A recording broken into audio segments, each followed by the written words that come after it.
root 7ৰ বৰ্গমূল কি হ'ব ফাৰ্ষ্ট আমি কি কৰি ল'ম ৰুট 7টো লৈ ল'ম আৰু ইয়াৰ একেবাৰে ওচৰত থকা আমি বৰ্গ সংখ্যাটো বিচাৰি ল'ম আৰু ৰুট 7ৰ একেবাৰে ওচৰত থকা বৰ্গ সংখ্যাটো হৈছে 9 গতিকে আমি কি কৰি দিম আমি আগত দিয়া ধৰণে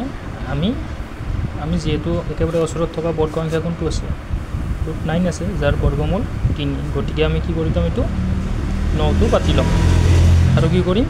আমি 9ৰ পৰা কিমান বিয়োগ কৰিলে আমাৰ 7 হ'ব 2 বিয়োগ কৰিলে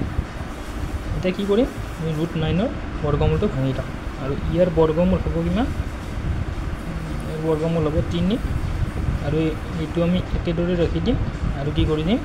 এইটো 3ৰ লগত আমি 2 পূৰণ কৰি দিম অৰ্থাৎ 3 দুগুণ কৰি ল'ম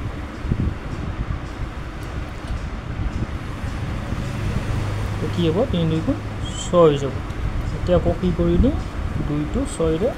হৰণ কৰি দিম গতিকে 6তকৈ 2টো সৰু গতিকে দশমিক দি কি কৰিম 0 এটা বঢ়াই ল'ম আৰু কি কৰিম 6 3 গুণ যিহেতু 18 হ'ব গতিকে এনেকৈ ওলাই থাকিব 6 3 18 এটাই ওলাই থাকিব গতিকে আমি কি কৰি দিম এইটো মান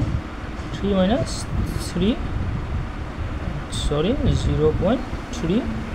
যিহেতু এইটো বাৰে বাৰে 3 ওলাই থাকিব গতিকে এইটো 4 কৰি দিম আৰু ইয়াৰ পৰা কি কৰি দিম 3ৰ পৰা এইটো বিয়োগ কৰিম আমি এইটো এনেদৰে পাতিব পাৰোঁ 0.000.34 10 4 গ'ল 6 এতিয়া 9 থাকিল 9 3 গ'ল কি হ'ব 6 হ'ব আৰু এইটো যদি 2 থাকি যাব অৰ্থাৎ 2.66 ৰুট 7ৰ